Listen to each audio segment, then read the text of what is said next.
এক জঙ্গলে এক নেকড়ে বাস করত। একদিন মাংস খেতে গিয়ে তার গলায় মাংসের হাড় আটকে গেল।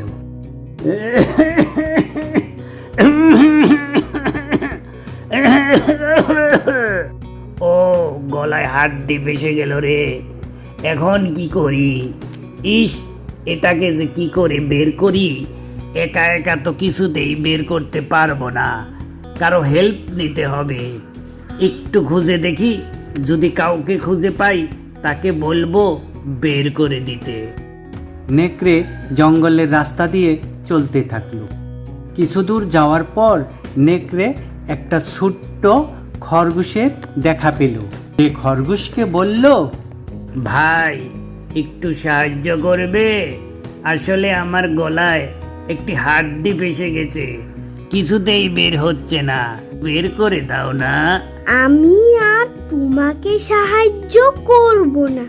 ভুলে গেছো সেদিন তুমি আমাকে মারতে চেয়েছিলে? তোমাকে কোনো বিশ্বাস নেই, এটাও তোমার কোনো বাহানা হবে না ভাই না।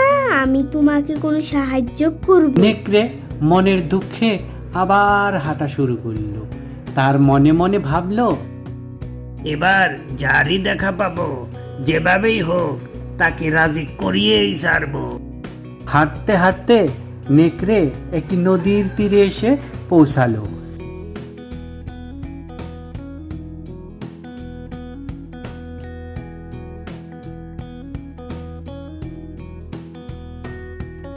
সেখানে একটি বক মাছ ধরছিল।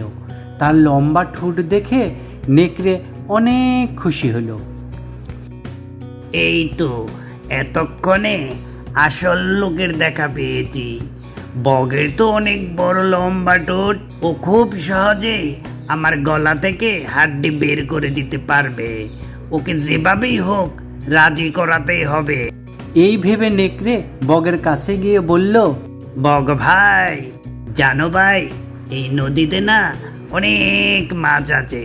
তুমি একা কষ্ট করছো, তুমি চাইলে মাছ ধরতে আমি তোমাকে সাহায্য করতে পারি। তুমি আমাকে সাহায্য করবে? নেকড়েরা ভীষণ চালাক হয়। বিনা কারণে তুমি আমাকে সাহায্য করতে চাইছো? এর পিছনে নিশ্চয়ই কোনো বড় ষড়যন্ত্র আছে। না না বগ ভাই, তুমি আমাকে ভুল বুঝছো। আমি সত্যিই তোমাকে সাহায্য করতে চাই, কিন্তু একটা সমস্যা আছে ভাই। আসলে আমার গলায় একটা হাড় ফেসে গেছে। ও, এই ঘটনা? এটা তো কোনো ব্যাপারই না আমার কাছে। আমি এক্ষুনি বের করে দিচ্ছি। বক তার লম্বা ঠোঁট নেকড়ের গলার ভিতর ঢুকিয়ে গলা থেকে হাড় বের করে আনে।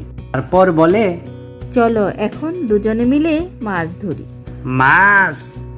আরে বোকা বক, আমার গলায় ঠোঁট ঢুকিয়ে হাড় বের করে আনলি? তুই যে এখনো বেঁচে আছিস এটাই অনেক। তোকে যে মেরে ফেলিনি, এটা তো তোর সৌভাগ্য। এখন এখান থেকে পালিয়ে যা, তা না হলে আজ তোকে আর বেঁচে থাকতে হবে না, খেয়ে ফেলবো। বক ভয় পেয়ে সেখান থেকে উড়ে চলে গেল। এই গল্প থেকে আমরা শিখলাম, দুষ্ট লোকের কথায় বিশ্বাস করে তাকে উপকার করলে বিপদে পড়তে হয়।